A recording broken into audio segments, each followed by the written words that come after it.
ನಮಸ್ಕಾರ ಸ್ನೇಹಿತರೆ, ಆಧ್ಯಾತ್ಮಿಕ ಚಿಂತನದ ಈ ದಿನದ ವಿಡಿಯೋಗೆ ಸ್ವಾಗತ. ನಿಮ್ಮ ದಿನ ಶುಭವಾಗಿರಲಿ. ಧನುರಾಶಿಯವರ ವಾರ್ಷಿಕ ಭವಿಷ್ಯವನ್ನು ನೋಡುವುದಾದರೆ 2026 ಪ್ರಕಾರ ಈ ವರ್ಷ ಧನುರಾಶಿಯವರು ಶನಿದೇವನ ಪ್ರಭಾವಕ್ಕೆ ಒಳಪಡಲಿದ್ದಾರೆ. ಆದರೂ ವರ್ಷದ ಆರಂಭದಲ್ಲಿ ನಿಮ್ಮ ರಾಶಿಯಿಂದ 7ನೇ ಮನೆಗೆ ಗುರು ಸಂಚಾರ ಮಾಡುವುದರಿಂದ ಶನಿಯ ಪ್ರತಿಕೂಲ ಪರಿಣಾಮಗಳನ್ನು ಕಡಿಮೆ ಮಾಡಲು ಸಹಾಯವನ್ನು ಮಾಡುತ್ತಾನೆ. ಮಧ್ಯಭಾಗದಲ್ಲಿ ಗುರುವು 8ನೇ ಮನೆಗೆ ಪ್ರವೇಶವನ್ನು ಮಾಡಿದಾಗ ವರ್ಷದ ಕೊನೆಯಲ್ಲಿ ತ್ರೈಮಾಸಿಕದ 9ನೇ ಮನೆಗೆ ಪ್ರವೇಶವನ್ನು ಮಾಡ್ತಾನೆ. ಇದು ನಿಮಗೆ ಶುಭ ಫಲಿತಾಂಶವನ್ನು ನೀಡಲಿದೆ. 2026ರಲ್ಲಿ ಧನುರಾಶಿಯವರು ಸಕಾರಾತ್ಮಕ ಶಕ್ತಿ ಮತ್ತು ಆತ್ಮವಿಶ್ವಾಸವನ್ನು ಅನುಭವಿಸುತ್ತಾರೆ. 2026ರಿಂದ ಮೀನರಾಶಿಯಲ್ಲಿ ಶನಿ ಇರುವುದರಿಂದ ಜವಾಬ್ದಾರಿ ಮತ್ತು ಆತ್ಮಸಂವಹನದ ಭಾವನೆ ಹೆಚ್ಚಿಸುತ್ತದೆ.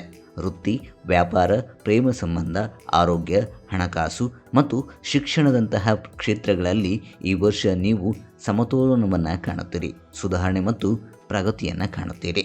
ಈ ವರ್ಷ ನಿಮ್ಮ ಸಾಮರ್ಥ್ಯಗಳನ್ನು ಸಾಬೀತುಪಡಿಸಲು ನಿಮಗೆ ಈ ವರ್ಷ ಶುಭವಾಗಿದೆ. ಹಿಂದಿನ ಪ್ರಯತ್ನಗಳಿಂದ ಲಾಭ ಪಡೆಯಲು ಮತ್ತು ಹೊಸ ಅವಕಾಶಗಳನ್ನು ಸ್ವೀಕರಿಸಲು ಈ ವರ್ಷ ಅನುಕೂಲಕರವಾಗಿದೆ. 2026ರ ಜೂನ್ ನಂತರ ಗುರುವು ಕರ್ಕ ರಾಶಿಗೆ ಪ್ರವೇಶವನ್ನು ಮಾಡುವುದರಿಂದ ಸವಾಲುಗಳ ನಂತರ ಯಶಸ್ಸು ದೊರೆಯುತ್ತದೆ. ಈ ಅವಧಿಯಲ್ಲಿ ಕೆಲವು ಶುಭ ಕಾರ್ಯಗಳು ನಡೆಯಲಿವೆ. ನಿಮ್ಮ ಖರ್ಚುಗಳು ಹೆಚ್ಚಾಗುತ್ತವೆ. ಜೀವನದಲ್ಲಿ ನಿಧಾನವಾಗಿ ಸ್ಥಿರತೆ ಹೆಚ್ಚುತ್ತದೆ. ನಿಮ್ಮ ನಿರ್ಧಾರಗಳಿಂದ ನೀವು ತೃಪ್ತರಾಗುತ್ತೀರಿ. ಇದು ಆತ್ಮವಿಶ್ವಾಸ, ಅಭಿವೃದ್ಧಿ, ದೃಢತೆ ಮತ್ತು ವಿವೇಕವನ್ನು ಬಳಸಿ ಜೀವನದಲ್ಲಿ ಹೊಸ ದಿಕ್ಕನ್ನು ನೀಡುವ ಸಮಯವಾಗಿರುತ್ತೆ. ಈ ವರ್ಷ ನೀವು ಮಾನಸಿಕವಾಗಿ ಸದೃಢವಾಗುತ್ತೀರಿ. 2026ರ ಅಕ್ಟೋಬರ್ ನಂತರ ಗುರುವು ಸಿಂಹರಾಶಿಗೆ ಪ್ರವೇಶವನ್ನು ಮಾಡುತ್ತಾನೆ. ನಿಮ್ಮ ದೃಷ್ಟಿಕೋನದಲ್ಲಿ ಸ್ಪಷ್ಟತೆ ಬದಲಾಗುತ್ತದೆ. ವೃತ್ತಿ ಜೀವನದಲ್ಲಿ ಪ್ರಗತಿ ಸಾಧಿಸುವ ಯೋಗವಿದೆ. ಕೆಲವು ಸವಾಲುಗಳು ಎದುರಾದರೂ ನಿಮ್ಮ ವಿವೇಕ ಮತ್ತು ನಿರ್ಧಾರಗಳಿಂದ ಅವುಗಳನ್ನು ನೀವು ಪರಿಹಾರವನ್ನು ಮಾಡಿಕೊಳ್ಳುತ್ತೀರಿ.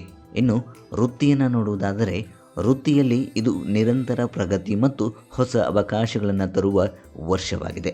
ನಿಮ್ಮ ಶ್ರಮ ಮತ್ತು ಪ್ರಾಮಾಣಿಕತೆ ಹೊಸ ಗುರುತುಗಳನ್ನು ನೀವು ಪಡೆದುಕೊಳ್ಳುತ್ತೀರಿ.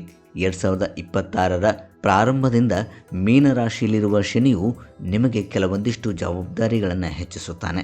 ಕಾರ್ಯಕ್ಷೇತ್ರದಲ್ಲಿ ನಿಮ್ಮ ಪ್ರಯತ್ನಗಳು ಮೆಚ್ಚಲಾಗುತ್ತದೆ ಮತ್ತು ನಿಮ್ಮ ಜವಾಬ್ದಾರಿಗಳನ್ನು ನೀವು ಉತ್ತಮವಾಗಿ ನಿರ್ವಹಿಸಲು ನಿಮಗೆ ಸಾಧ್ಯವಾಗುತ್ತದೆ.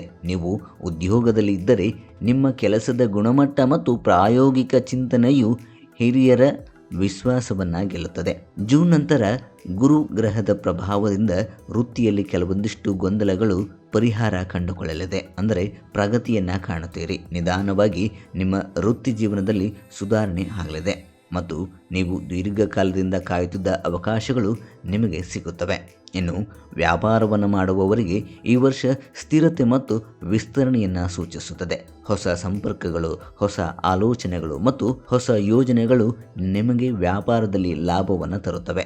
ಇನ್ನು ಆರ್ಥಿಕ ಪರಿಸ್ಥಿತಿಯನ್ನು ನೋಡುವುದಾದರೆ 2026ರ ವರ್ಷವು ಧನುರಾಶಿಯವರಿಗೆ ಸಾಮಾನ್ಯವಾಗಿ ಉತ್ತಮವಾಗಿದೆ. ಈ ವರ್ಷ ಶುಭ ಕಾರ್ಯಗಳಿಗೆ ಖರ್ಚು ಮಾಡುವ ಯೋಗವಿರುತ್ತದೆ. ಆದಾಯದ ಮೂಲಗಳು ಬಲಗೊಳ್ಳುತ್ತವೆ ಮತ್ತು ಆರ್ಥಿಕ ಸ್ಥಿತಿ ನಿಧಾನವಾಗಿ ಸುಧಾರಿಸುತ್ತದೆ.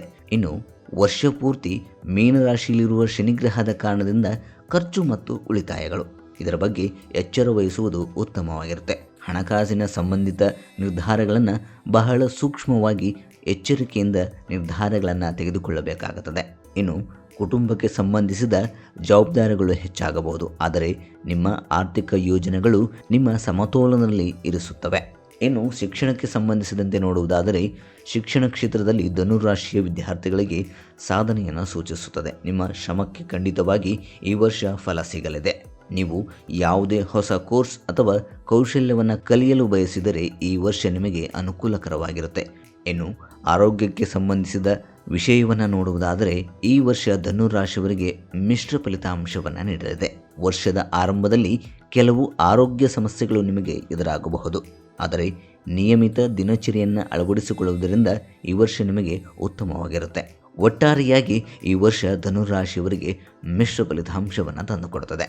ಸ್ನೇಹಿತರೆ, ಇದಾಗಿತ್ತು 2026ರ ಧನುರಾಶಿಯ ವಾರ್ಷಿಕ ಭವಿಷ್ಯ.